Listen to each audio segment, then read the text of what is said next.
Hi friends, my name is Shakti Singh. I welcome all of you to my YouTube channel classic classroom. दोस्तों आज के इस lesson में हम बात करेंगे शौचालय की। और शौचालय के लिए इंग्लिश में जो वर्ड हम प्राय यूज करते हैं वो वर्ड है टॉयलेट। और आज के लेसन में हम सीखेंगे कि हम इंग्लिश में टॉयलेट के लिए और कौन से दूसरे वर्ड्स यानी शब्दों का प्रयोग कर सकते हैं। और इसीलिए हमने इस लेसन को नाम दिया है टॉयलेट वोकैबुलरी। सबसे पहले हम बात करेंगे फ्लश टॉयलेट की। दोस्तों फ्लश टॉयलेट को इंडिया में इंग्लिश टॉयलेट या वेस्टर्न टॉयलेट भी कहा जाता है, जिसकी सीट के ऊपर बैठकर हम आराम से शौच करते हैं। और फ्लश टॉयलेट को यूएस या यूके में क्रैपर भी कहा जाता है। अब ये नाम इसे कहाँ से मिला? दोस्तों जिस व्यक्ति ने फ्लश टॉयलेट मैकेनिज्म का आविष्कार किया था उसका नाम था थॉमस क्रैपर, और उसी के नाम पर फ्लश टॉयलेट को क्रैपर भी कहा जाता है। और ये वर्ड आपको ज़्यादातर यूएस और यूके में सुनने को मिलता है। वहाँ प्राय लोग यह कहते मिल जाते हैं, आई गोना यूज क्रैपर, कि मैं क्रैपर का प्रयोग करने जा रहा हूँ। अब हम बात करते हैं स्कॉट टॉयलेट की। स्कॉट टॉयलेट को इंडिया में इंडियन टॉयलेट के नाम से भी जाना जाता है। ये वही टॉयलेट होते हैं जो प्राय हर भारतीय घरों में देखने को मिलते हैं, जहां हम अपने घुटनों पर बैठकर शौच करते हैं। और शौच करने की इस पोजीशन को स्कॉट पोजीशन कहा जाता है, और इसीलिए इन टॉयलेट्स को स्कॉट टॉयलेट कहा जाता है। और जो तीसरा वर्ड हम टॉयलेट के लिए यूज करते हैं वो है लैबोरेटरी। लैबोरेटरी ये बहुत ही फॉर्मल वर्ड होता है। ये प्राय बातचीत में प्रयोग नहीं किया जाता। ये वर्ड आपको ज़्यादातर एयरपोर्ट्स या एरोप्लेन्स में लिखा हुआ मिलता है। लैबोरेटरी का जो अर्थ होता है वो टॉयलेट ही होता है, लेकिन ये आम बोलचाल का वर्ड यानी कि शब्द नहीं है। यह बहुत ही फॉर्मल वर्ड है, औपचारिक वर्ड है। हमारा अगला वर्ड है लू। ये बहुत ही इनफॉर्मल वर्ड है। ये वर्ड ज़्यादातर बोलचाल के लिए प्रयोग किया जाता है। यह वर्ड ज़्यादातर आपको कहीं लिखा हुआ नहीं मिलेगा, या किताबों में कहीं पर आपको मुश्किल से ही देखने को मिलेगा। लेकिन आम बोलचाल की भाषा में टॉयलेट को लू भी कहा जाता है। चलिए दोस्तों, अब हम कुछ और वर्ड्स जानते हैं जिन्हें हम टॉयलेट के लिए प्रयोग करते हैं। दोस्तों एशिया और यूरोप में टॉयलेट के लिए ज़्यादातर जो वर्ड्स यूज होते हैं वो हैं WC, बाथरूम या फिर सीधा सीधा टॉयलेट। WC जिसकी फुल फॉर्म है वाटर क्लोजेट। ये बहुत ही पुराना वर्ड है और आजकल सुनने को नहीं मिलता।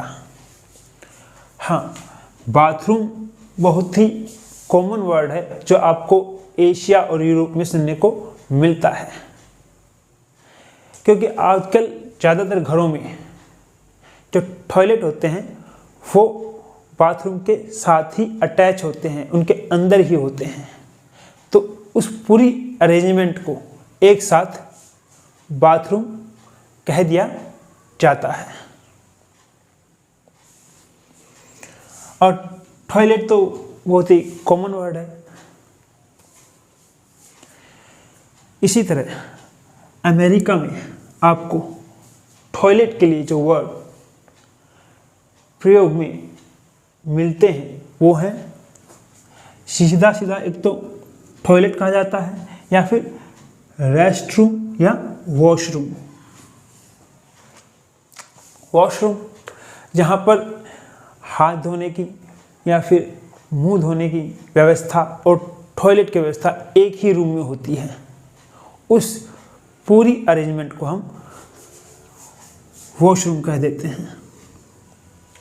अब बात रही रेस्टरूम की, तो अमेरिका में ये वर्ड टॉयलेट के लिए प्रयोग किया जाता है, लेकिन हमारे यहाँ आपको यह वर्ड, यानी कि एशिया और यूरोप में आपको यह वर्ड टॉयलेट के लिए प्रयोग होता हुआ नहीं मिलेगा।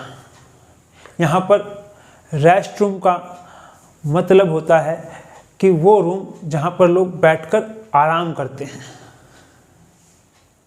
तो हमें यह भी पता होना चाहिए कि किस वर्ड का प्रयोग हमें कहाँ करना है।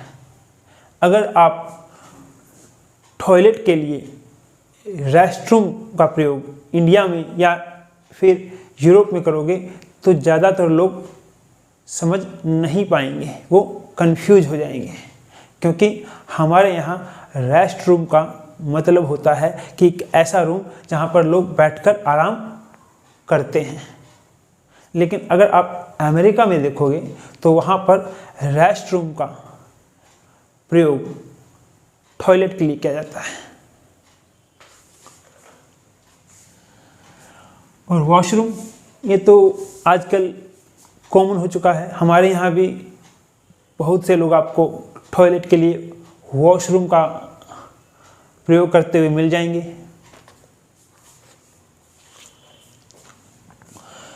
अब दोस्तों, जब हम किसी मॉल में या किसी हॉस्पिटल में जाते हैं तो वहाँ आप देखोगे कि लेडीज़ या फिर मैन, उनके लिए टॉयलेट की जो व्यवस्था होती है वो अलग अलग होती है।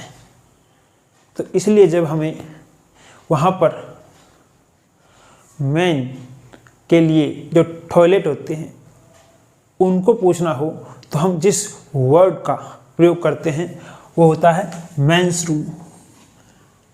अगर हमें लेडीज़ टॉयलेट के लिए पूछना हो तो हम कह सकते हैं लेडीज़ रूम या वुमेन्स रूम।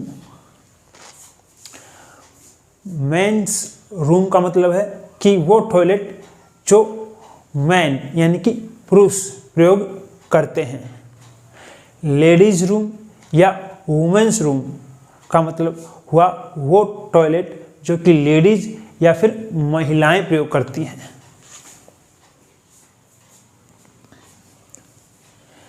टॉयलेट के लिए एक और कॉमन वर्ड होता है लैट्रिन्स।